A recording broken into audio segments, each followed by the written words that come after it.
y'all ready to go to work? Absolutely. You actually know? Oh, all right. Here we go. Ready? All right. Welcome to our first in the series of the Soul Brothers interview series. Today we have Dr. IshakamusaBarashango, and we have some questions that we would like to put to him. He's a warrior who's been in the struggle for several years, has a lot of very important information that we all need to digest. Good afternoon, Dr. Barashango. How are you today? Love, respect, and black power. How you doing, my brother? I'm very well, thank you. Good. Our first question is, could you give us a short synopsis of your years in the struggle, your social, academic background, and so forth, some of the powerful titles that you've written, so that we can all have an understanding of where you've been and what you have to give us. Oh, sure. Thank you. Well, let me start and work backwards as much as I can. In the summer of 2000, I think it was, I was in Kemet, and some of my colleagues took me to the place where the first degrees were given that we know of thus far in the what they call Karnak. I think should be called Waset, city of Waset.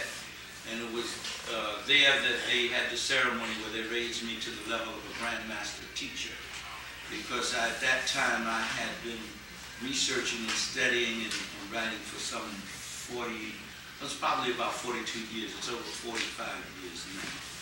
I have an honorary doctorate in biblical antiquities, paleoanthropology, and world history. Given to me by the Sankore Institute that was operating under the auspices of Texas Southern University. And it was based on what they used as my doctoral dissertation was the two books, African People and European Holidays, Book 1 and Book 2.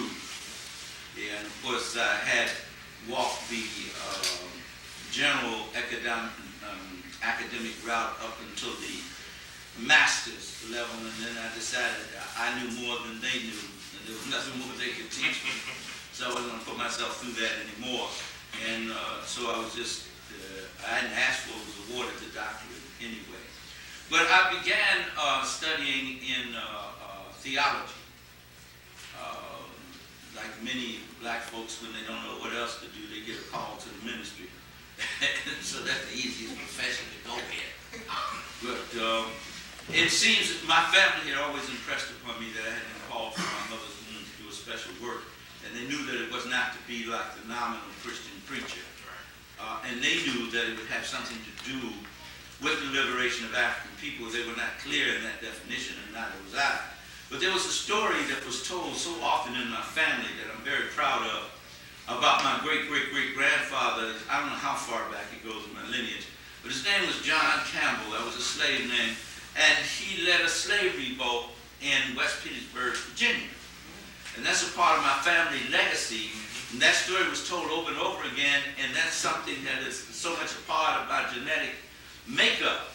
So when I was in my mother's womb, Sister Peggy and Ma Creasy, who were the elders and clairvoyants in our community there in Richard Allen City, Misnomer, Philadelphia, came to my mother and laid hands on her and prophesied about I was to do something special for the colored people. That's the term they were using. So this is what they saw. I didn't know nothing about it. I was still inside the womb. And really, as I heard those stories as a child, I didn't care much about it because I was too busy playing and chasing girls and things like that. But one day, out of the clear blue, I picked up a New Testament and was standing up in a chair, and I was preaching that Christopher Columbus did not discover America. That's a lie, and I didn't have any of this information I have now. And unbeknownst to me, my parents and my family members were looking at me from another room, and they were listening, and I fell out the chair. And they said, "See, I told you that boy gonna be a preacher, you know. He's a strange kind of preacher, but he's gonna be a preacher." So that's the kind of background I came up with. Of course, my choice had been left to me was be a musician, and when I did get a chance, I was a jazz musician for a brief time period in my life. But this call, they say, that was on me, which seems to have been through life, would not permit me to do actually what I wanted to do, what I would have chosen to do, but what I had to do. And I really felt after I had completed those 6 years to get my master's, 4 years in religion, and then to get my BA in religion, and then get my master's in theology. And once I came to this, began to come into this knowledge of an awareness, African-centered consciousness, and our story as a people. When I was introduced by Dr. Jacob Justice, peace be upon him, to people who I didn't see in the flesh, but I was introduced to some of their writings and their works, and that was Dr. Chancellor Williams, who taught him and many others. And so once I began to come into this, I said, well, I really wasted my time messing around in theology. And I heard Malcolm say, of all our studies, history is best qualified, is what I always said. And I said, I'm in the wrong field. So that's when I switched fields at that time. But I realized as time went on that, as the old folks say, the Lord don't make no mistake. And when I say the Lord, I'm talking about the mother and the father of energy as well. That the forces of our ancestors and the divine mind of the universe do not make any mistake. And they do guide you in your life. And I look back now and I see that I'm able to take these studies in theology, having had to read the Bible. See, I was a Seventh-day Adventist theologian, which is probably one of the top in terms of the Bible. They know more Bible than any other denomination I know here. And I had to read the Bible from cover to cover every year while I was in school. So that's 6 times. And then I read it several times on my own. I stopped counting after 7. So have a working knowledge of it, in spite of all these contradictions and everything. So with our story, our true history as a people, being able to combine those two together, I understand is a very unique science at this day and time. And I'm not going to take credit for creating it because there were others who did it before me. However, they say that I am the foremost scholar in that area at this time. I don't know whether that be true, and it really doesn't matter. But I can see the significance of it now, because our people, when I went to the continent, I found that our people were more caught up in Jesus than anywhere else. And it's why Jesus and his European and Christian and foreign theologies and ideas about the creative force in the universe. And so I saw, therefore, why it was so essential to be able to, and when I would approach them, they would get upset when I would try to talk with them in a logical, direct manner. So what I would do is open the Bible and show them the text and say, read it. Especially on this white Jesus thing. It is so pervasive in the motherland. And so I would say, I know you want to obey the Bible, don't you? Oh yes, I went to a grade away. And so I said, I would open it up to them and show them in Revelation the description of the lamb's wool hair and the feet. Oh, I never knew that was there. Can you get a black Jesus for me? I don't want this white one no more. So I say, I see the value of being able to present this to people from an African-centered frame of reference. So a whole other field of discipline was created in that sense. And as I said, I owe so much to so many theologians and historians whom I've had the privilege to study with. So I'm thankful for that. I'm not taking credit for that. I'm thankful for that. All right, that was a very expansive, expletive retort. Not very short. The second one, I just want to touch on a couple of topics. The purely economic ramifications of Christmas. And just backdrop that with, last year, African people spent $652 point whatever billion dollars. We had $652 billion in disposable income. And as according to a brain-damaged people, we gave people who do not look like us and misuse us 95% of that money. This year, we're going to spend $670+ billion, and we're going to once again give them 95% of that disposable income, ranging upwards of $630+ billion go to our enemy. Plus, they have 100% of their money, which I would assume is why we're poor. Could you touch upon the purely economic scenarios of Christmas as it affects us, which we don't usually think that it does, except for just being in debt for 3 or 4 months after Christmas? You know, that is a shocking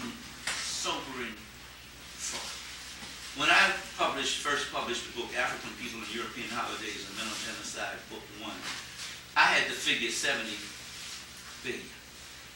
It is 600 and some billion 600 and dollars some billion. at this time. And by 2012, we will be giving people who have historically destroyed us, if we follow the 95% principle, $1 trillion. But we're poor though. It's strictly economic. That's what it's all about. That's what any European holiday is designed to extract money.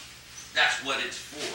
And per capita, as you already know, per capita, we spend more money as a people on these holidays than anyone else.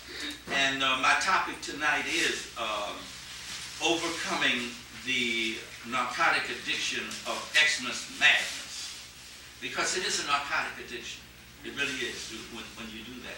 And that really, it's not much expounding I can do on it. It speaks for itself. The figures speak for themselves. We're just actually giving people our money, and we feel absolutely compelled to do it at this time of the year more than any other time. Now, how we can change that, I don't know, except to keep putting that information out there and hammering at it. And I trust, and I'm not a spooky person, I'm a spiritual person, but I'm not a spooky person. But I know it's going to take some kind of cosmic happening to break this.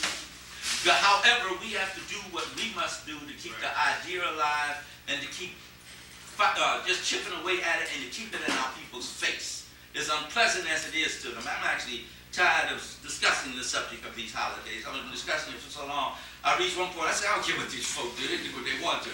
However, I do have an obligation, so you have to keep it in their face. You really do have to keep it in their face and keep the idea alive. And that's all I know to do today. I don't have any answers to how we can actually correct that. There are those far more qualified than myself.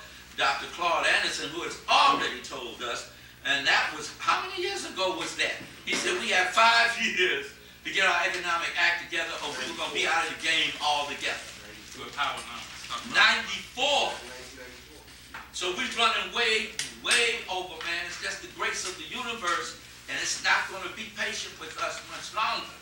So something will have to give. We will have to wake up some kind of way. And all I know is just keep the idea alive and keep it in their face. Spiritually poor. What are, in your opinion, some of the tactics that conscious people or African-centered people can employ when we have to deal with the psychological bombardment of, say, being amongst our families because they want to celebrate and it's a time to come together, and we tell them about the history of these days and how it's genocidal poison for our minds, and they say, well, we're not really here just to celebrate today, it's about family. It's not, and we are bombarded. Our consciousness gets stabbed and brutalized because we're trying to bring these ideas, but in order to be a part amongst our family, we have to play along. I mean, isn't it our responsibility, regardless of whether the family wants us to be there or not, that every time we're at an event, Thanksgiving, Christmas, whatever, we have to parlay consciousness whether they want to hear it or not. Whether they're going to say, oh, there's old so-and-so, he's talking that old black stuff again. It's our responsibility to do that, whether they're going to throw us out of the Christmas party or not, even if it is with them. Yes, we have a responsibility. Once you embrace this knowledge, the universe requires something of you. Although I wanted to go back to that other point just briefly because I heard a brother state something there. A good brother, he's with the ancestors now, peace be upon him. His name was Malik, elder Malik Shabbat. And he used to say that we don't have an economic problem, we have a spiritual problem. That's right. And that's the reality. It's a spiritual problem. And spiritual doesn't mean religious. It means we're out of tune and harmony with the flow of the universe and the principles of the universe. So we do things just even against ourselves because we're not spiritually attuned. And coming back to this, we love our families, and our families are precious. And so many people are leaving here behind all these different diseases and stuff much too early, much too soon. And oftentimes, only times we get to see each other and commune with each other is while we're grieving or something like that. So you do want to take advantage of as much time as you can to be with your family. However, you do have to be strong in your principles. You also do not want to keep beating them down with it, but you state your position and you make it clear.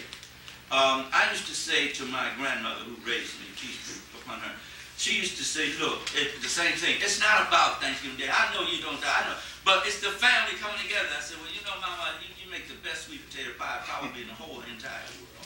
And she made a brown Betty, which I can't find nobody that can make today. Anybody out here know how to make brown Betty, please let me know. But brown Betty, and she made all that good stuff. I said, but I will not come over on Thursday because that is a day of mourning for me. In solidarity with the indigenous, the red man, and the indigenous African who was here, side by side with him. And so this is a mourning period for me and a grieving period. But I will be by tomorrow. Save me something because it's going to taste even better the next day because it'll set a while and marinate. So I will be there tomorrow, and y'all going to be here tomorrow. Ain't nobody going back home until they have to. Sunday afternoon, they're going to take off in the morning. They're going to take off, but you're going to be here, and that's when I'm coming. I am not coming on that date. Call it whatever you will. I will not be there. Right. And the same thing with Xmas. Xmas has nothing to do with your look now. I'll tell you what, and I say to my family, I'll be there the next day. You gonna be there? I'll be there for Kwanzaa. And that's it. Well, can't we pretend? No, because Kwanzaa don't start until the 25th. It does not start on the 25th. So I'm not coming then. I love you, and that's it. And I'll be there, and I'll cut as much food, more food the next day than I would have that day. I would have been gloomy. You wouldn't have walked me around. I'd have messed your party up. So I'll come in and have a good time and show out the way you know I can show out the next day. So you do it that way. And you always reinforce with, it's not against you. I love you. You're precious to me because you're my family, you're my blood. It's not about you. It's about the reality of life and my values. You do not want me, you taught me not to go against my conscience. All right now. And I'm not going against my conscience. But I'm not going against you either, so I will be here tomorrow. That's a simple way to do it. But fortunately, we have that celebration of Kwanzaa in the same season. That was a wise thing. And there's the celebration of Umoja Karamu, which is the unity feast for the black family. It's in my book, African People in European Holidays, the Mental Genocide, Book 1. So we have holidays of our own to celebrate that are in close proximity to those. Lastly, I had a question for the psychological ramifications, but I'm sure you're going to deal with that, and you have dealt with that. But just looking towards the future, and I'd like to say that we should, based upon your work, sacrifices that you make, as a people, those of us who feel in tune to what it is that you said, that should be some of our agendas. That as long as we live in whatever way that we can do that, we should have a vested interest in committing genocide on Santa Claus. And we want to take a stick and stick it in Rudolph's behind and slow roast it. All of them. Until they don't exist anymore. Absolutely. You know, Rudolph was a chump anyway. Oh no. He was a stone chump because they didn't want to have nothing to do with him at first because he was different and had this nose. And then when Santa Claus come out, or Satan, which is really we're talking about that, come out and say, look, I'm going to put you on the stage, going to put you in the show, then everybody want to be his friend. I told him, kiss my entire behind. No, you ain't going to be my friend. You ain't going to be my friend when I wasn't nobody. Now that I got me a little fame, you want to be my friend. That's a terrible principle to teach children in the first place. Go along with the go along so you can get along so you can have friends. All right now. If your friends can't be your friends based on who you are, they aren't your friends. It just isn't. So we have to teach our children that. And even if you have to be by yourself sometime, as long as you are yourself and happy with yourself, you're not going to be that way forever because you're going to attract other people of like mind. But if you're out there trying to make everybody else happy, you will never, and which most of us don't know who we are, have no idea who we are, and have never pursued the course of life that we were put here to pursue because we were trying to fulfill and please something that somebody else or this degenerate society, misguided society, had told us. So that Rudolph is a very good example to teach about that. That's a good story to bring it home to our children with. And that's what I would have did if I was Rudolph. Okay, last question. Also, Frosty the Snowman and all the rest of them, we want to put them on the heater, melt them down, and use them for water in the toilet. Okay. Lastly, this is a question I've always wanted to ask scholars. Given our condition, where we're going, our level of consciousness, knowing full well that conscious African people are minuscule in the context of the entirety of all of us. Honestly, when did you think we're going to get out of this? 100, 200, 300, that's all plausible. I have no Or idea. it could be 10 years. I have no idea. I know this. It's not my business and not your business. Our business is to fulfill the purpose that the universe has put us here. I know this. In the beginning was the black race. In the end, it's going to be the black race. When the smoke clears, if there's only a couple left, that's what's going to be left. They have to start over again. So that's all I know. And what we have to do is keep the idea alive and in motion. The universe takes care of that. You know what brought me to, because I was going through a lot of frustration with this. I went through a lot of depression with it and everything. We've been doing this for this many years. And you look at the state of our people, and you look at all the wonderful soldiers who have given their lives in this, and you look like we ain't moved but an inch. We moved that far. It can be disparaging. But we're looking at this in the context of the limited understanding of human time. I remember when I was studying geology, and when I was doing the research for the 4-volume set of only one volume is out now, African Genesis. And the fact that the planet Earth, the oldest rocks that have been recovered on the planet Earth and can be dated, the available dating techniques, the U-238 uranium dating technique, are 4.6 billion years old. Now this planet has been here for at least 4.6 billion years. And through all those years, it has gone through so many different types of changes. The human, the original man, the African, has been here, we can prove without a doubt, for 15 million years. Some research by Professor Wayne Chandler, which blew my mind, takes us back a couple of 100 million, which is worthy of more research and investigation. Actually, we don't know how long we've been here. We've been here a very, very, very long time. The bones, but that's only one aspect. Osteology is only one aspect. As we go into other disciplines of tracing, it's going to take you even further, no doubt. But osteology takes us back 15 million. So I took a look at that. I said, you know what? Any power, I'm talking about the divine mind in the universe, mother, father, energy in the universe, the divine intelligence. Any power, not God, not the dog spelled backwards, but I'm talking about the force itself, which we cannot know or perceive or understand. We can't. We can only identify with it on the level that it relates to us. Any power that can sustain the planet Earth, and that's 4.6 billion, a guesstimate of the universe itself is between 15 to 20 billion. I mean, that's a guesstimate. Also, check this out, man. I just want to just, as we used to say on the corner, peep this and smoke this a minute. You know, we said, but anyway, get some insight on this. The universe, in fact, this galaxy that we're in has somewhere between 200 to 400 billion suns and star systems. This is the one galaxy. There are hundreds of billions of galaxies. They say some 200 billion or more. And they have only been able to see somewhere between 5 and 10% of what the universe is. So that brings a certain tranquility to the whole piece. You know, there's a force, there's a power that sustains all of this. All of this is in motion. We have a cosmic connection with all of that being the original people. And the more we become conscious of that, the more we're able to transcend, think out of the box, crawl out of the box, climb out of the box. And again, now, I don't mean that to be what the Muslims call Sufi, that we just be out there floating around like space monkeys. We have to realize that we are mind, body, and spirit, and we have to keep those balanced. However, we cannot limit ourselves to the limitations of the physical. We must understand that we are also spiritual beings, and we must keep that contact and know that we are part of a force and an energy an extension of an energy that is phenomenal.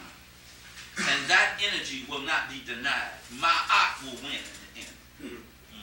She was here from the foundation of the earth and the universe itself. In fact, everything known of value to humans that is being replicated and misduplicated today is based on the principles of Ma'at and the foundation of the universe, that which is real. Ma'at will always win. Dr. King said it so fittingly, choose to oppress the ground shall rise again. And it will. So when we understand that, then we can be happy warriors. We're not supposed to be involved in a dreary struggle. We're in a war now, don't you ever forget that. But we must be happy warriors, knowing that even if I don't live to see it happen, the role that I'm playing will help to bring it about. So in the process of playing that role, I'm going to enjoy it. It is joy. The only agonizing thing about this whole process of our liberation to me is the struggle that you have to go through with other Africans. And I've learned how to be tranquil about that. Because I realize the enemy has done this, as Reverend Jeremiah would say. An enemy did this, so it's going to take a while to undo it. But I actually enjoy fighting my natural enemy.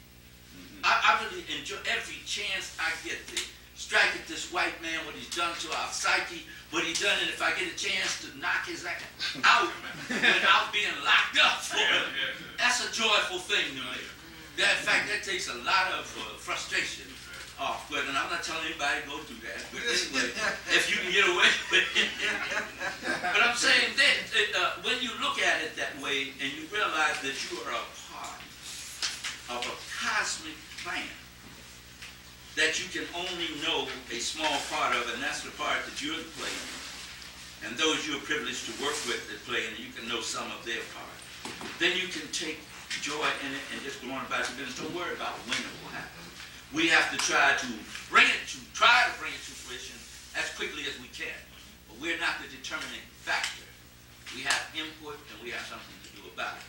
We should always think of it as being tomorrow, so that we can, so you can keep going, to do it tomorrow. And it just might be. You never know what will take place. That will. I remember back in 1968 when Dr. King was assassinated. The things that many of us had been working towards, others, because I really wasn't involved that much in the process at that time, had been working towards and getting our attention and getting our consciousness to work that Malcolm had did and many others folks were not even listening to. The Kwame Ture was doing, folks, but at that moment something happened, that right psychological moment in history that Osagiko Dr. Kwame Nkrumah talks about, when that took place, it jarred the people. And I can see things quickly moving to where harsh reality will be brought home to us at some point. Therefore, those of us who have a consciousness of understanding must keep this alive and keep some type of institutional basis, no matter how raggedy they are, together so that when the people come, we will be able to provide some sense of direction. Because they will come with their own agendas and then eventually they'll try to turn it back to integration, because we have been made to love our enemies so much that we always try to find a way to include them or get back to them. So it'll come in its time when it's supposed to happen. So we must, as the Black Panthers say, seize the time. And as Charlie Yard Parker used to blow, now is the time. And just keep that in harmony. I think that's a beautiful answer. Okay. Brother Big Man has an inquiry to make. Brother Big Man. Brother Barashango. Yes, sir.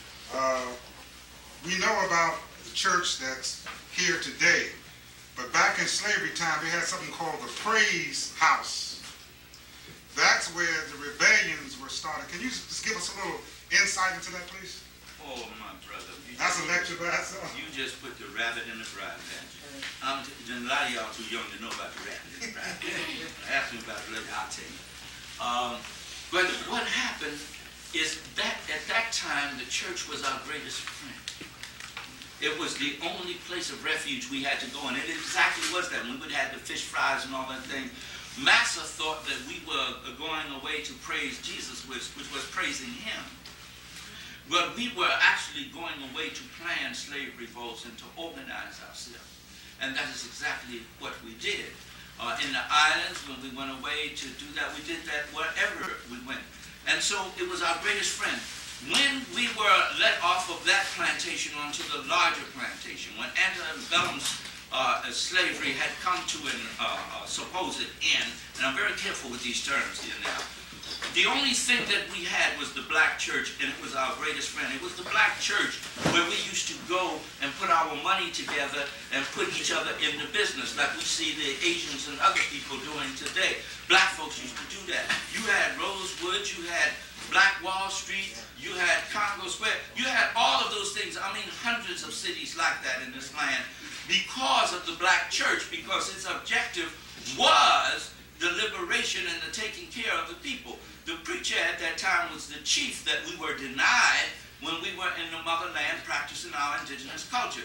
Because the role of the chief was not just to have the title, he was to care for and look out for his people. That's why what happens with a lot of our brothers and sisters go over there and get installed, and they come back and they say, I was made a chief. Yeah, but they expect you to be sending something back to take care of that village. And that's what the black preacher did at that time. And as a matter of fact, when the black preacher was preaching, then in the early days of the African church, they were always giving signals, and in the songs and in the text that they chose and all that, they were giving signals where and how to meet and what time. And some of the Negroes went and told the enemy that, told them devils that, and the devils set up a thing where you could not preach unless he was present. Right. And that's where the thing came from. He would choose the text. You see, he would read the text and you would repeat it. And that's the way it was there to try to keep down those rebellions. There's so many wonderful stories and things that go with that. And the black church can be that again, because it's the only institution that we as a people in a large mass know how to build. We should be able to know how to build others because we run everybody else's institutions. We keep them oiled and working. But the only one that I know of, and correct me if I'm wrong, and I hope I'm wrong, that we seem to be able to raise enough money to build is a church, and to keep functioning as a church. And that church could be the hub of all activity to meet the needs in our community. And we had churches like that with Father Divine and others in days gone by. Whether you were in agreement with the philosophy or not, it will feed, and the day will come when the church will have to take that position again, because that which is not feeding the people, they're going to turn their back on as things get harder and harder. So it is a glorious heritage we have that we must return to as a people. Thank you very much. Okay, that will end our interview with the esteemed Dr. Barashango, and we will prepare to move into his lecture series. So thank you very much, and so ends this interview. And if they got that title, and then when we get it in our community, mine didn't come to me from white folks. It came to me from black folks. And so, and I had to earn it. They didn't just up and give it to me. Our titles did not come from their institution, and we had to earn them. And so there's a certain respect to go with that. So I want you to keep that in mind. I have let that slide too many times, and I'm always going to correct it now. I understand why Dr. Ben took the hard stands that he takes. I understand why Dr. Clark did, because we get a little too loose with things. And if you're loose with them, the world's going to be loose with it. If you don't respect what you have and what has been set up for you, the world is not going to respect it. So it's not me that you do. You're respecting what I represent and what I stand for. So I want you all to keep that in mind from now on. And with not only with me, but anybody. When Dr. J come up in here, don't be calling him Brother Jeffries. He's not Brother Jeffries. He's Dr. Jeffries. And if you don't know that by now, you'll never know it, based on the knowledge and that he has to share with us. Now, I've done a little fussing here. Let me move on. I'm going to, I don't know how much more I can say about Christmas, because you all have dealt with it. You've dealt with that in the lecture already. My lecture was to be overcoming the narcotic addiction of Xmas madness. I would only be redundant to go over a lot of these things because it's already been covered with you. But what I will do, and what I had planned to do anyway, is a black nationalist freedom fighter infomercial. And what do I mean by that? to give you some background on the tapes, the cassette tapes that I brought with me from many of my lectures. There are many times people come up to the table and say, what's this one about? What's that one about? Well, I'm going to tell you right now so you can make your choices before you come up to the table. And I'm going to invite you after that to come to the table, because that is the only way our work can be supported. I'm 65 years of age now, and I'm tired of trying to do this for free. And tired, I looked around and I didn't, and I'm not crying, I'm just telling you what the deal is. I look at Dr. Bennett, he still has to work when he doesn't want to, and he shouldn't have to do that. I looked at Dr. John G. Jackson, and he ended up in an old folks' home in the room with his last days with a Christian crazy with his leg cut off. And when he did make transition, Dr. Sakmed Amanada had to call all over the place trying to get some way to get him buried, to keep him from being just thrown in a pauper's grave, to be buried with some respect. No other race treats their scholars like that. Dr. Chancellor Williams, peace be upon him, the great grand master of us all, was exploited on his deathbed. People were taking advantage of him and collecting money in his name, which he never received. You have got to support your scholars, because we went on the front line and put ourselves on a many. Dr. Ben has been put out of how many? 40-some different campuses, because he wouldn't back down, because he stood up for you. I heard some people say, why don't you work on the university? Why aren't you on that level? You've been doing this for years. Because they're not going to allow me to be there, because I am not going to compromise one iota. I'm not saying anything against those scholars who do.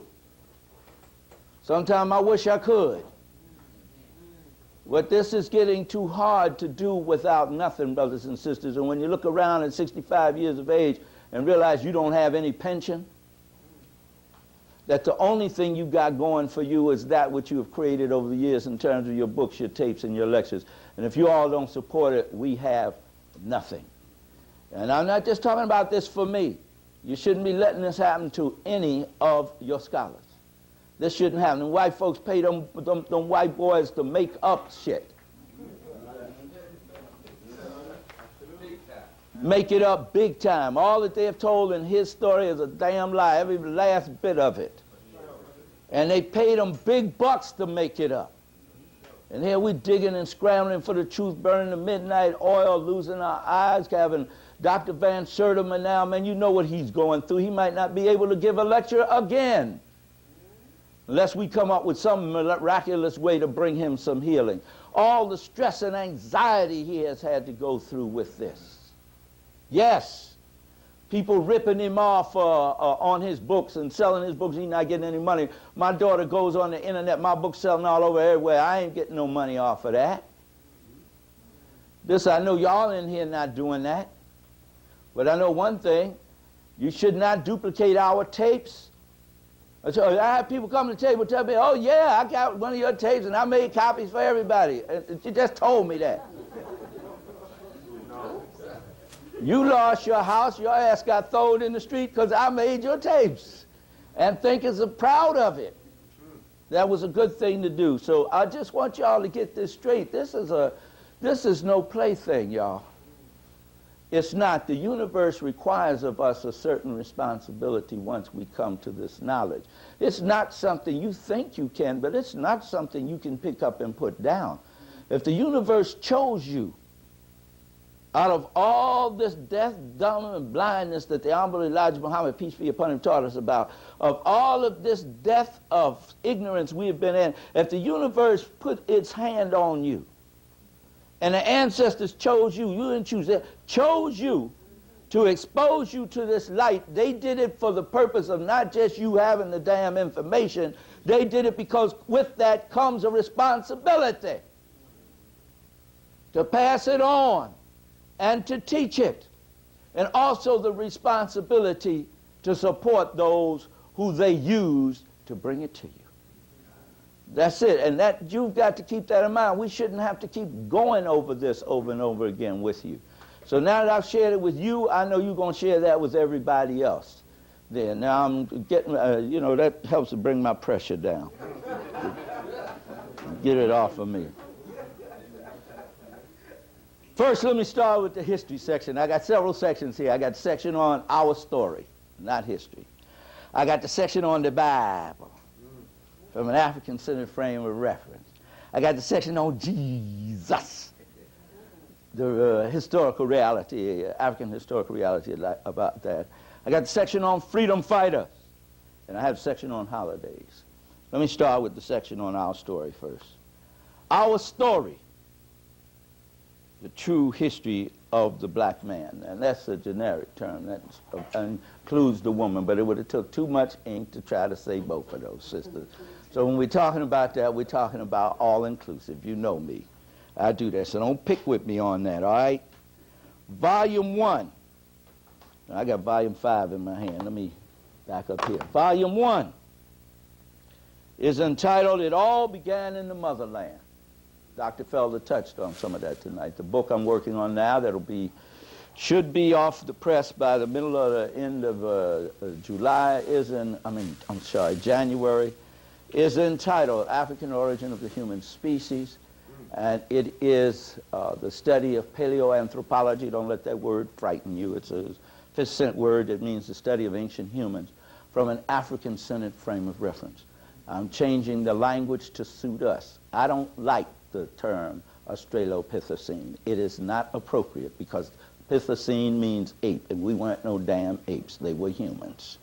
So I've given them their proper names in this book. I've given them the proper names in these lectures here. We define who those people are because they are our ancestors, and National Geographics and Leakey and none of them have a right to do that.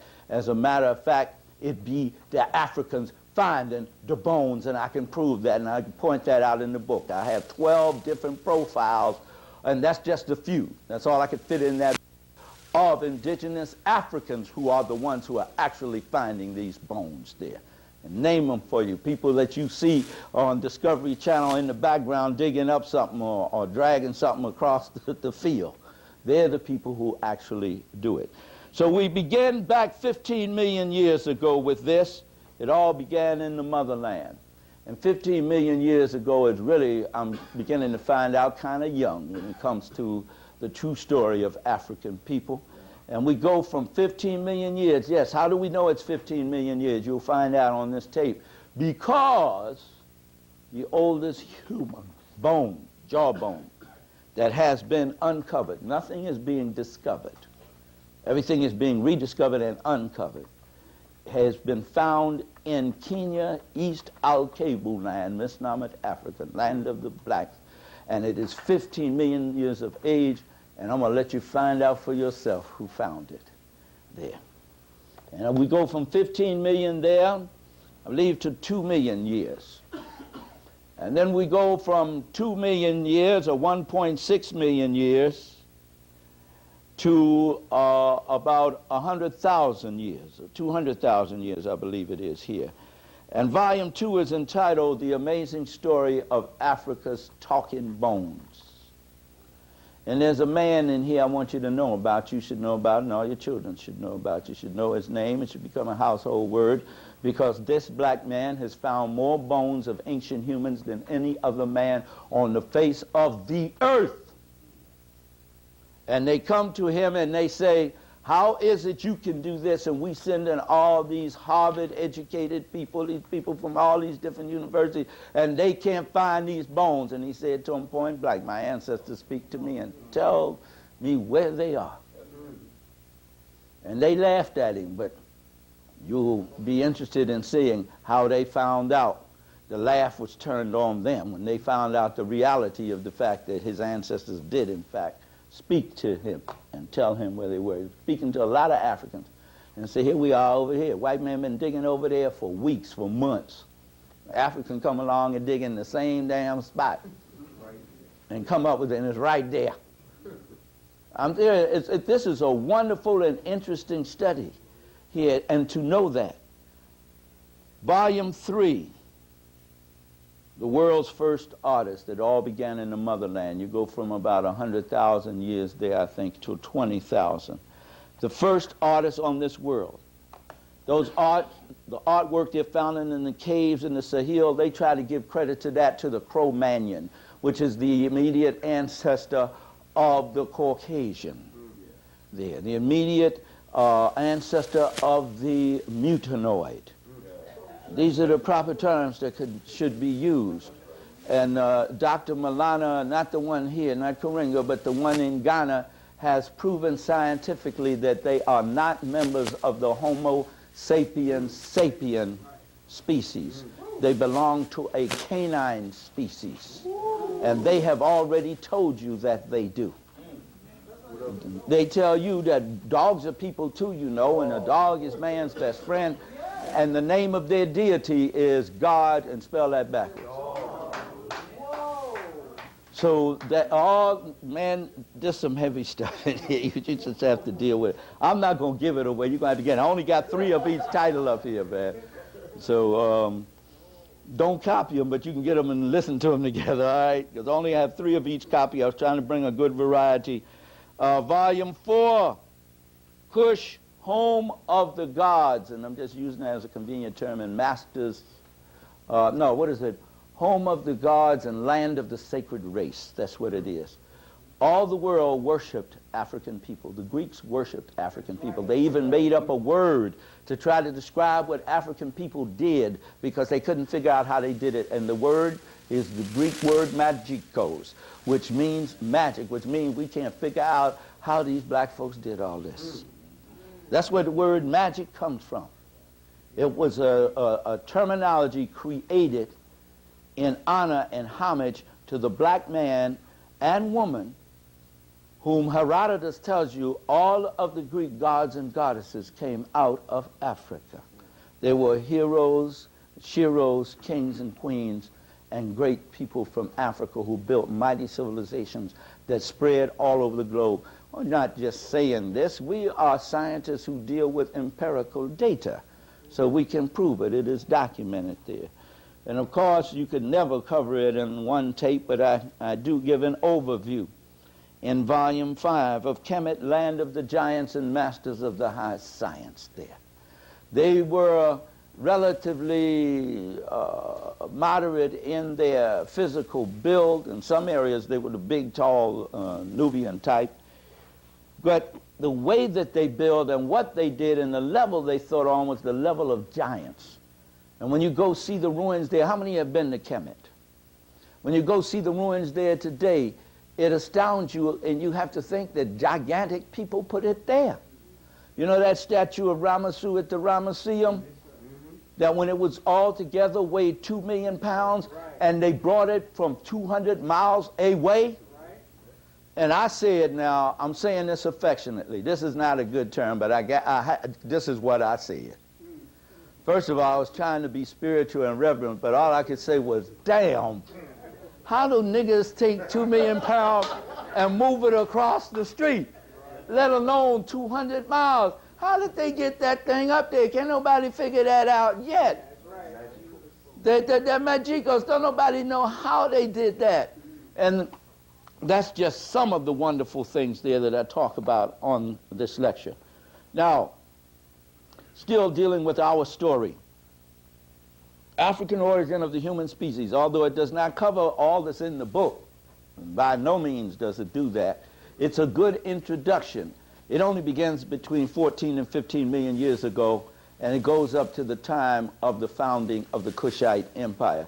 So it gives you an introduction. Also, my approach to this study then was by and large new in the days that this, I forget, a couple of decades when this lecture was given at Morgan State University.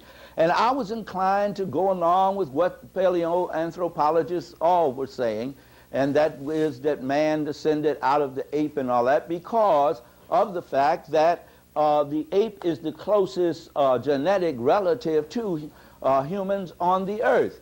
The gorilla is my favorite animal, and if I had to choose to be an animal, that's what I would be. But I don't choose to be one, and I'm not one. Well, it's 95, although my children act like park apes when they're little, and so do I. But, you know, and apes act like us, but that don't mean we're the same. There's a 95% genetic similarity between humans and gorillas. So it's 5% margin in there. And between chimpanzee, the one I definitely wouldn't want to be, is 98%. Now, those percentages mean a lot.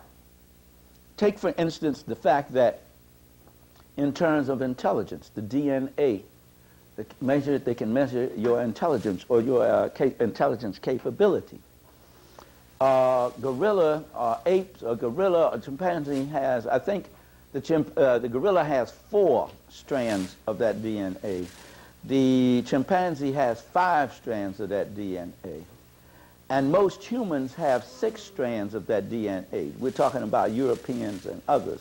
But Africans that come from the heartland of our Cable land, from the Sudan land of the blacks, have 9 strands of DNA. Now, if that don't tell you something, there's nothing I can say to you. Absolutely nothing. In the beginning was the black race.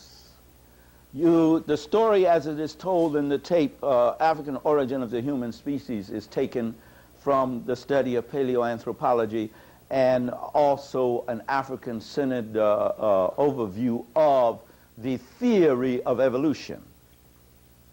And this, which they call misnomer science, and it cannot be called science because you cannot prove it. It's not a natural law. It's not a fact that can be proven. It's a hypothesis.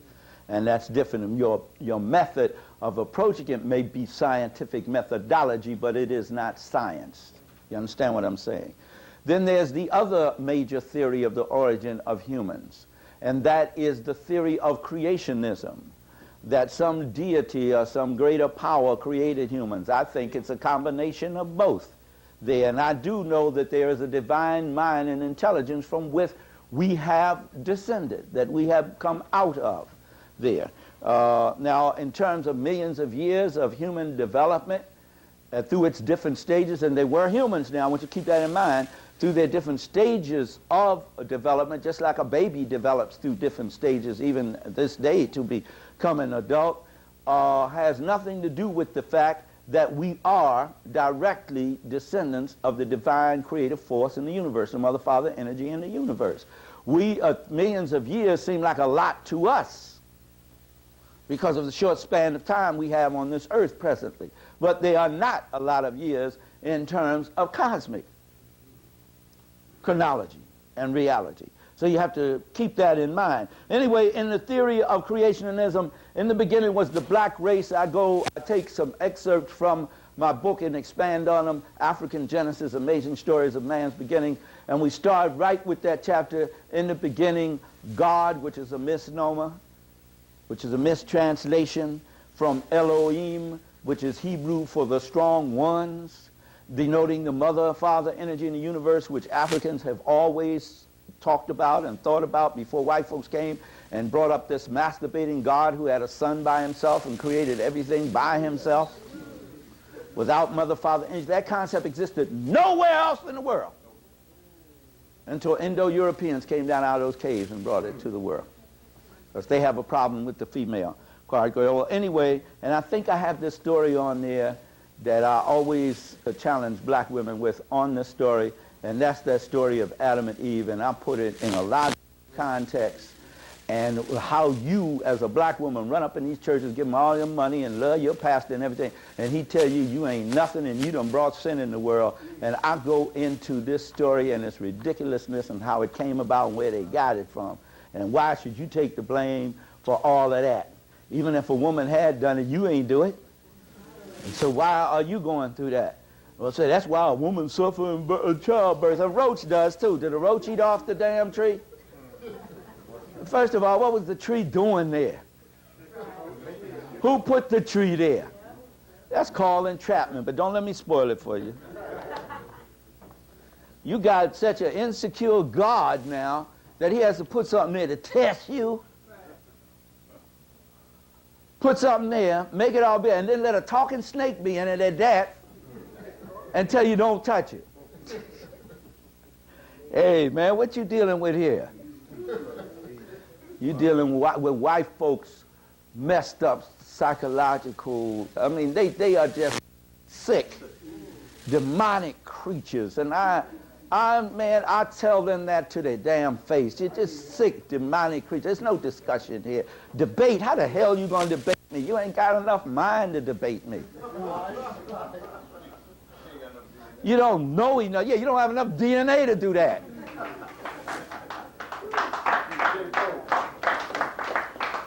You don't have enough knowledge. Well, we have the encyclopedia. Say all that shit can be kicked down in one night. We put all our scholars on all of that, and you ain't got nothing. You're stupid. I'm serious. We do. We have the greatest brain trust. That's why I'm saying you got to stop letting us suffer like this, man. We got scientists in every field.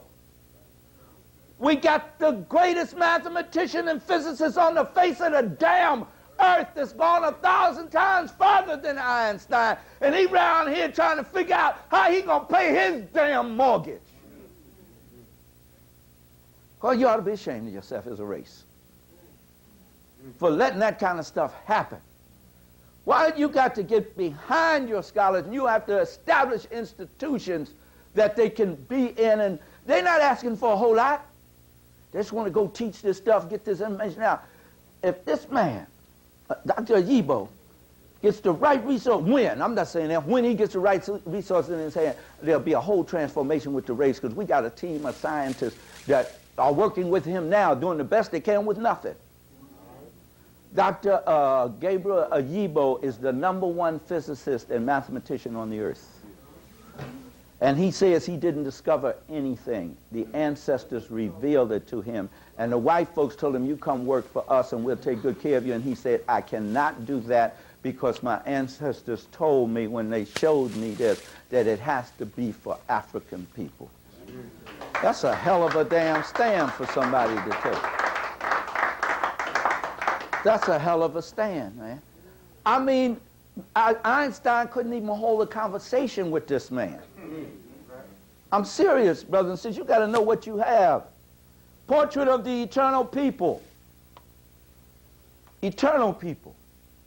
I have a dictum, a saying that I have that many of my students like to quote. There never was a time when the black race was not, and there'll never be a time when the black race will cease to be. You say, well, you say we're 15 million years old, and you say the planet is 4.6 billion years old and all that. We were always in the mind of the divine mind. For when the divine mind decided, and we still don't know how far back it goes, it could be a couple of 100 million. When the divine mind decided to put something on this earth that would represent it and was a replicate of what it would look like if it had a physical form, that something was an African. And for millions of years, there was nothing but that. I started 2 million years ago, in case 15 million years might blow your circuits, but I take you through many of the high culture scientific civilizations that Africans established all over this planet, in Greece and Rome and Asia and many places. And I quote from so many of our scholars that if you haven't built your library by now, will certainly help you to do so. Now, let me go into the Bible. Now, let me say this. I better get a drink of water and pull some out for the brothers who ain't here. All right? Let's see, I'm a gangster preacher.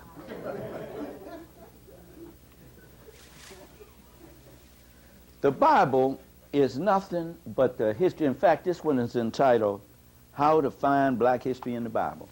It is nothing but the story of a little tiny nation of African people who lived not in Judea, not in Israel, not in Palestine, not in the Middle East, but in Northeast Africa.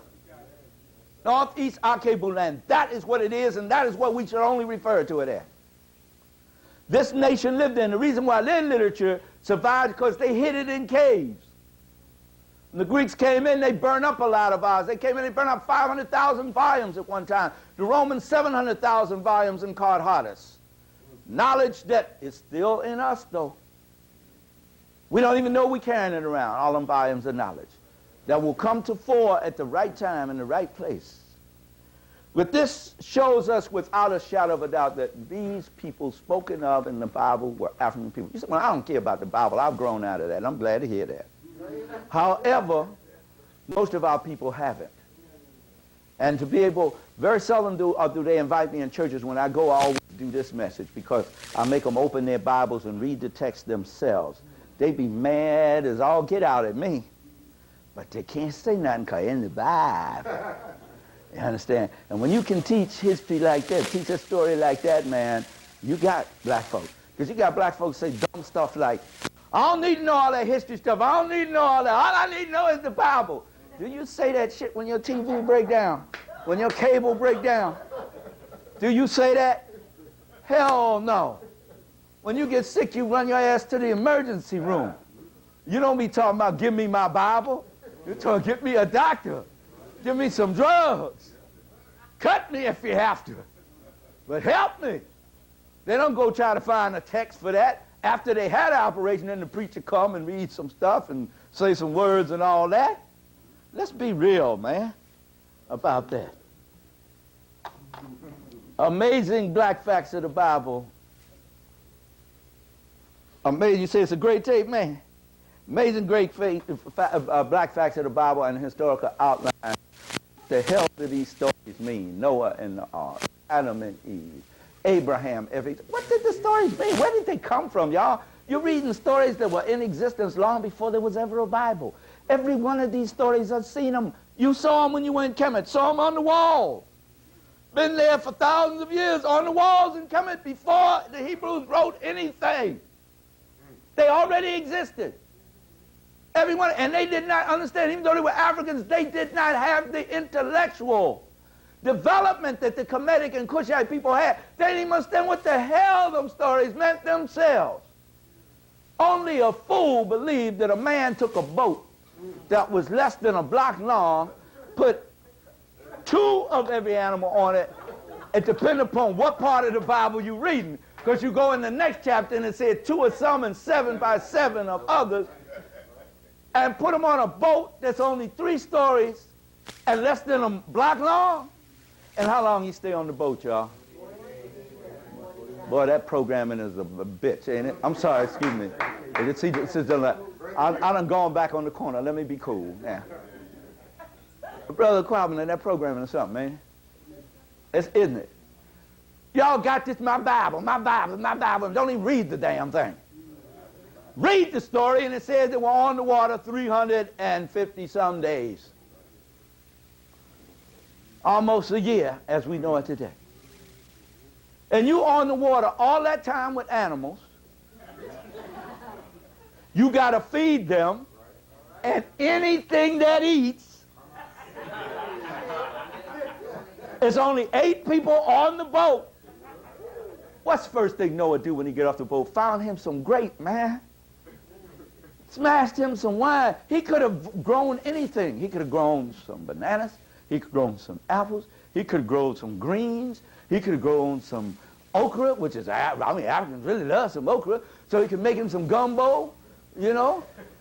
He could have grown him some plantain. No, he grew grapes. And stood there and watched them. And as soon as they got tender, he stomped them and made him some wine. After you done shoveled shit for 350 days, you need to get you off.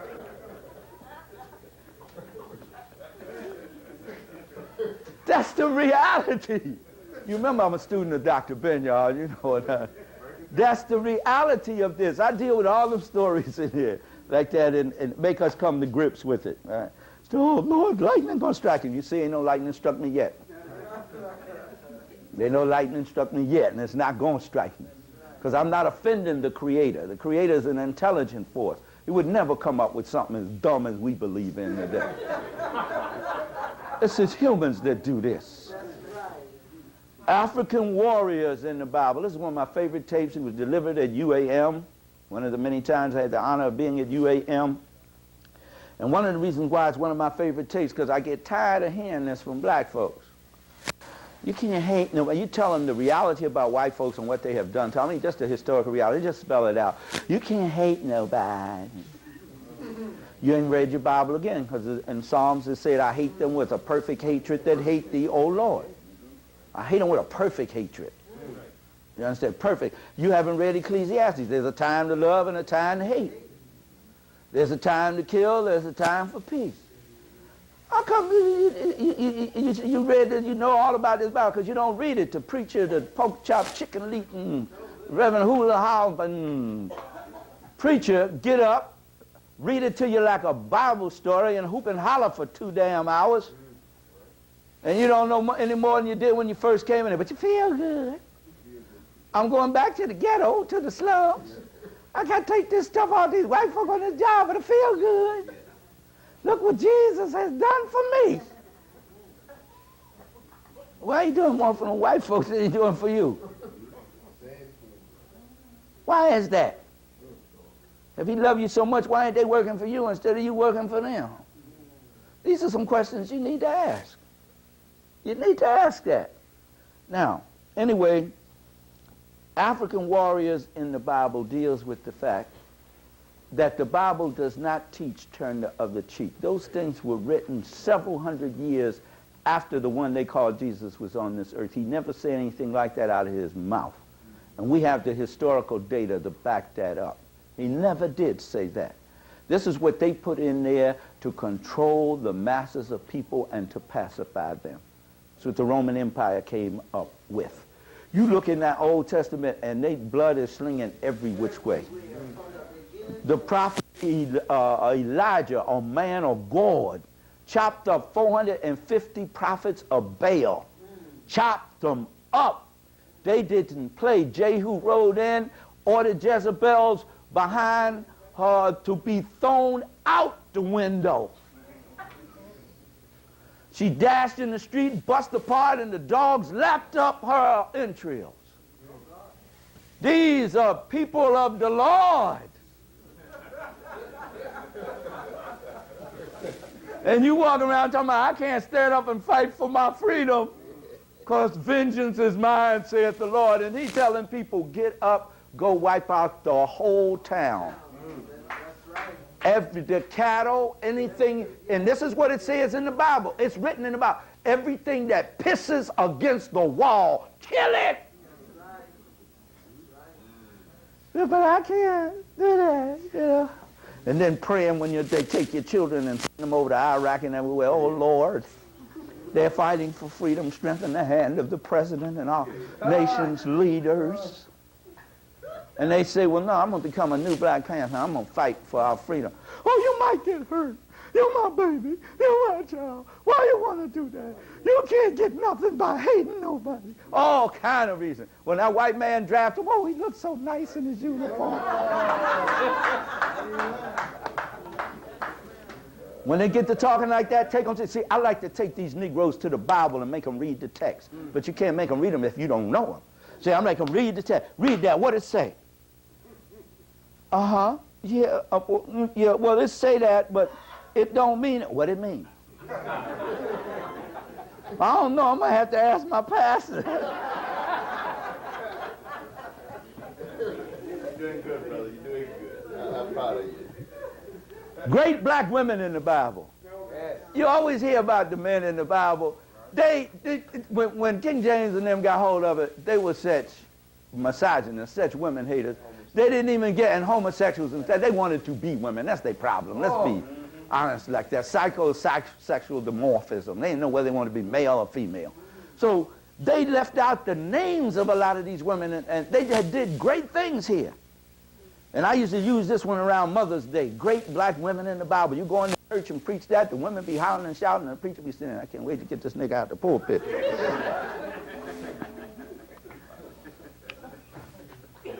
That's part one. The story of Makeda is in there. You're going to be surprised at some of the people you're going to find in there. This is part two. And the great black women in the lineage of the one you call Jesus. And some of them had not too savory pasts either. Had some real skeletons in their closet. They were great women, and they did great things. And I have that story in there, and it's the story of the story of the Kandaki warrior queen is in there, and I think it's the story of Ya Asantewa on this one to close it out. African origin of the Christian church. Dr. Feller just covered that, and Anova covered that. There was no Christian church before there was one in Africa. And the principles they lived by were altogether different from the principles of the Roman Catholic Church, the European Catholic Church that took the church by military force. Tell the truth, Doctor. They took it with an army. They took it in the days of Constantine. I give you the history of how that transpired on this tape. Y'all all right? I got a little more time? Take your time, bro. Okay, it's not the lecture you expect to get from me, but you already got that, so I'm giving you another one, all right? You all right? Now, if you want me to stop, I'll go home. All right, now I'm finished with the... Oh, Jesus! Sweet Jesus! Somebody came up to me one day. You believe in Jesus? I said, oh, Lord, I don't feel like messing with this. And I'm tired. Which one? The one that died for you on the cross. Which one? What you mean, which one? The Jesus that died on Calvary, my Savior, and y'all Savior. Which one? And they looked at me, man, and all that Christian love started to turn into burning hate. The one in the Bible. Which one? And boy, when they left me, they had consigned my soul to eternal damnation. Yeah. He said, there's over 16 people that you would call Jesus that I didn't even tell them there was nobody named that. It was just, they might have shot my ass. I was in a no-win situation. So some told me, don't tell them that. The real Jesus was a black man. This was also delivered at the UAM. 10 points about this black man who may or may not have lived back then, but we know there was over 16 people with the name Yeshua who had been crucified by the Roman Empire, so we don't know which one they're really talking about here. They're doing different periods as the Hebrews, Israelites were fighting for their liberation against the Romans. They were fighting for their liberation. That's what the kingdom of heaven, and it doesn't say about no in no heaven, kingdom of heaven. You don't even check the language out there that it says. But there's 10, and furthermore, there was nobody named Jesus. Make it rain, brother. How do I know that? Make it rain. Because if you look in any dictionary, I'm going to be closing soon. I see y'all looking at your watches and everything. I'm not in the motherland. See, in the motherland, they can sit all night long. You all can't do that in America. There is nobody named Jesus. There never was anybody named Jesus that lived in Palestine 2,000 years ago, because 2,000 years ago there was no J in any language. Look in any dictionary under the letter J, and it'll show you somewhere between the mid-1600s, mid-16th century, somewhere there. You get the letter J. There was none. So who the hell are you talking about? Who is this Jesus you keep hollering and screaming about? No wonder you ain't getting your prayers answered, because you're calling on something that does not exist. All on your car tags, all on everything. Jesus, Jesus, Jesus, Jesus. What are you talking? Don't get mad with me, y'all. We got to think. You got to, first of all, hold it. The Spirit is telling me to stop and say this to you. You've got to think about this. When was these ideas presented to us? Where were we and what condition were we in? We were on the plantation. Who were giving us these ideas? Who was imposing these ideas on us? We already had our ideas about spirituality. We already had our ideas about the Creator. We already had our ideas about treating each other right. Do unto others as you would have them do. We already had those ideas and we're living by those ideas. Who was it who gave us these ideas that we hold so dear now about this? Here's the second question. When does one who is holding another in bondage teach them anything that is good for them and that will make them a better person? Whatever they teach them will only make them a better servant and a slave of theirs. So now, everything white folks ever taught us, we have to dismiss. You have to do just like a junkie does. He has to first admit, I am a junkie.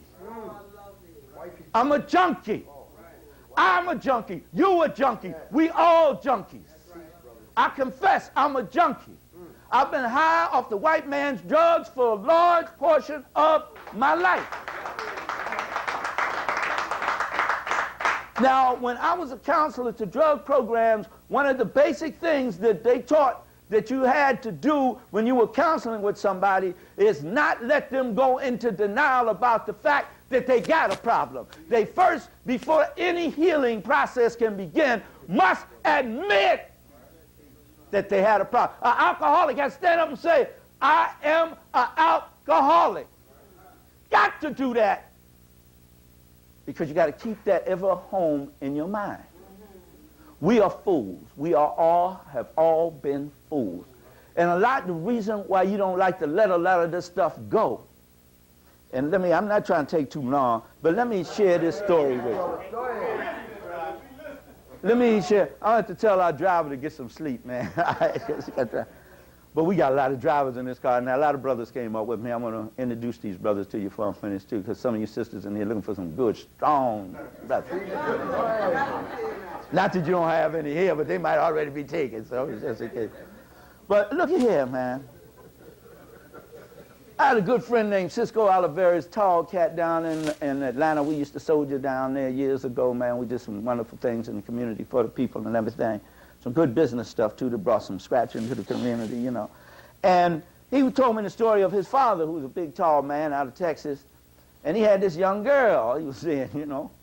And his friend, thinking he was doing him a favor, came to him and said, you know, I saw that girl that you're messing with, and she was tipping off into the motel with another dude. And Cisco's father didn't say, thank you, man, for looking out, good looking out. He punched the cat in the face and knocked him down steps. Why? Because he went into denial.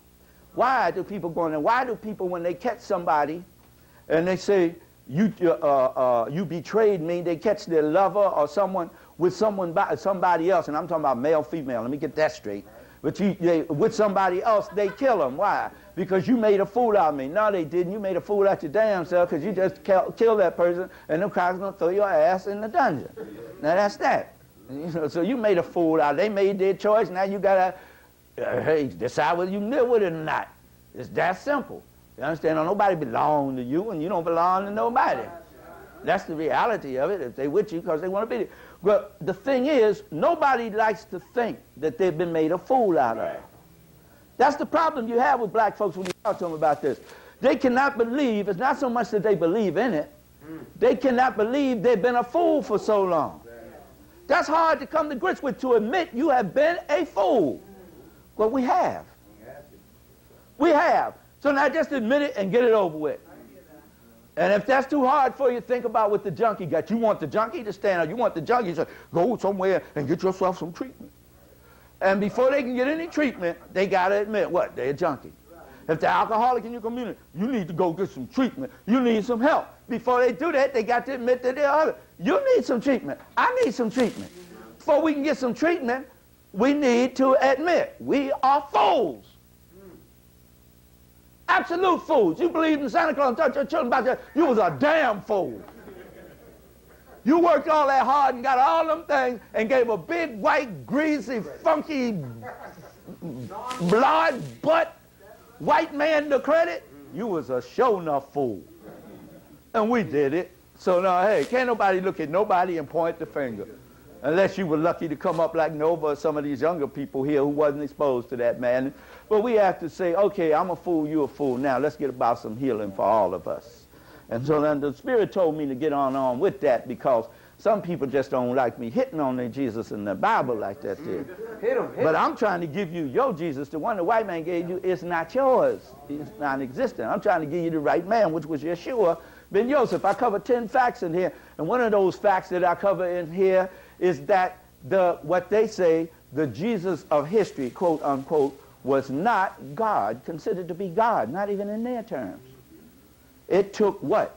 400 years almost for them to come up and solidify that concept after spilling much blood over it. He never even claimed that. Because they come to him one time and say, good master. Say, ho, ho, ho, who you calling good? There's only one good, and that's the Father. They came to him and said, when is all this going to happen? He said, I don't know. Only the Father knows.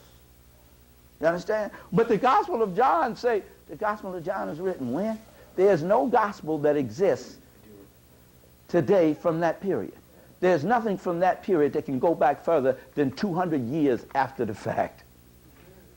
Absolutely nothing, with the exception of maybe the Gospel of Thomas, which may be between 140 and 150. And they don't say nothing about his life. The Gospel of Thomas has a lot of sayings, which are wisdom sayings that came out of the ancient Kemetic text. All right? I'm trying to put it back. We are suffering from religious persecution. We were spiritual people, and people came and put these religions on us, and we just got crazy. We got separated from the Creator. That's what religion does for you. It just separates you from it. And see, if there's no organized religion, can't nobody make no money. It's a question of economics. You was in your mother's womb and you worshiped your Creator each and every day of those 40 weeks of gestation you were in there. You already knew the Creator. The moment you were conceived in the womb, you knew your Creator, the spark of life that met with the spermatozoa and the egg that created this new car. Now, that created this thing came from the heart and center of the universe. And so you already knew the Creator because that spark you brought with you. And when you came in this world and you cried, you were giving glory and honor to your Creator. And they said, baby, sin the moment they cry in the world. Now you know. That don't make no sense. The marital life of Jesus and the son by marital life of Jesus. The man, wouldn't nobody have followed him nowhere. In the Hebrew tradition of that day. How do I know that? Because I studied the Hebrew tradition of that day. And also, if you know how to read your Bible carefully, you will find out that he was married. Possibly he had 2 wives. Now, I know you sisters don't want to hear that. But the women invented that system, and I ain't going to say no more about that. His son, Barabbas, because the word Barabbas means son of the father. And when you read the New English translation of the book of Mark, they put in there the parts that the King James, the verses that the King James left out, and it doesn't just say Barabbas, it says Jesus Barabbas, or in other words, Jesus Jr. But there's a lot more in there to deal with. I quote from a book that's very hard to come by now, and that's the Jesus Scrolls by Donovan Joyce. Some very heavy stuff up in there. Black Historical Facts on the Life of Jesus, Volume 1, Volume 2. The historical reality of this person that they be talking about. But not only the person, I put the emphasis on what was happening in the world at that time. Didn't nobody give a damn about what was happening in that part of Northeast Africa then. There was more going on in Kemet, there was more going on in Kush. A whole lot of stuff was going on. And when you say, and the stars shine, and the 3 wise men came, nobody, they've been looking at that star every time it came out. They had been celebrating it. So, and they had named so many saviors after that star for so many years that nobody cared about some little cat born in a barn somewhere. Oh, I'm dreaming of a white Christmas. It didn't even snow in Palestine but twice in the whole history up in the Judean hills. It didn't even snow in Northeast Africa, y'all. And then shepherds laying out there in it. I've seen the shepherds over there. Most of them are walking chocolate sticks. Liquid sticks, I'm sorry. No, even deeper than chocolate, liquid sticks. They call them Ishmaelites. And them, they ain't gonna lay out in no snow. I'm riding down Liberation Boulevard last year at this time in Accra, Ghana, and over the radio comes dashing through the snow in a one-horse open sleigh. This is an African, an indigenous African singing it. It ain't Bing Crosby or nobody. It's an indigenous African singing it. Not even a Negro from over here. On a one-horse open sleigh, over the hills we go, laughing all the way, bells, jingle bells. I said, most of these Ghanaians ain't never seen no snow except on television. And asked why crazy is in Nigeria not too long ago, and here's an African spraying snow in his window. Man, you see why we have to fight this so hard. This is a mental genocide. I didn't just make that title up. It's a mental genocide. Still talking about Jesus now. I'm about through with him now. A black revolutionary called Jesus. They didn't crucify or assassinate this man because he came up with another religion. The Romans couldn't have cared less with all the religions they had. And I talk about the different religions they had there. It didn't mean nothing to them. They were bowing down to a black Madonna child in the form of Aset and Heru, who they call Isis and Horus. They were doing that, so that wouldn't have been no big deal. Turn the other cheek. Oh, good, that's wonderful town. Hey, we ain't gonna have to be fighting so many people. They didn't care. The charges brought against him in Mark is he stirreth up the people. On today's law, it would be called what? Inciting to riot. I go over all the factors that you can even find in your Bible and show to people that Jesus was a revolutionary. If he was a turn the other cheek dude, we know a liberation school named after Nat Turner. Nat Turner scared black folks. I'm serious. Just like Khalid Muhammad, peace be upon him, scared the hell out of y'all. He frightened you, because I heard people say, maybe he moving too fast, maybe he moving. Nat had reached from the grave and put his hand on him. What else was he going to do? He had to do that. But it scared y'all. We prayed, oh Lord, send us a deliverer. Oh Lord, get us out of this. And then we went to the babies, each first male child, is you the one. Oh Lord, and then up popped Nat. Oh Lord, we didn't know it was going to be like this. You got to kill white folks? And their babies too. While I raised that child, I nursed that child. We got to kill him. Teach, brother, teach. That was too hard for black folks, man. And that's why and it's so hard, it's still in our psyche, we so scared of him that we don't even have one school in any black community, not even a liberation school named after Nat Turner. Because I'm not saying, Garvey is worthy of all schools you name after him. And he wasn't no punk. None of them were. Malcolm wasn't any. But Nat was the one of all, and his generation of black liberation preachers took it to them. With the sword, with the machete, man, they took it to them. With the cane chopping knife, they took it to them. They did, man, and that's frightening to most black people. Harriet Tubman didn't play. I'm tired, I'm going back. Dead men don't tell no tales. The Right Reverend Mother Harriet Tubman. She didn't play. She couldn't play. I'm scared, I can't go no further. You can't. He got up and ran.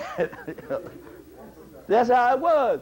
Them was some bad folks from back in there, and the preachers that came out of that period were like that.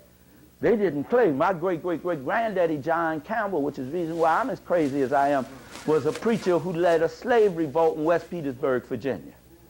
So, I mean, I love them preachers back then, man. Where they at now? It ain't but a few of them around. And I don't know, yeah, one or two I know who'll take it like that, gangster preachers who'll take it to the height. And of course, and the word of the Lord came by Marcus Garvey. Before I delivered this lecture, I was at the UNIA building on Cecil B. Moore Avenue and 16th Street in Richard Allen City. White folks live in Philadelphia. We live in Richard Allen City. And they let me go in the office that the Honorable Marcus Garvey used to prepare his messages in, sit at his very desk, and for over an hour, I sat in the dark with just Garvey and I think you're going to hear that on here.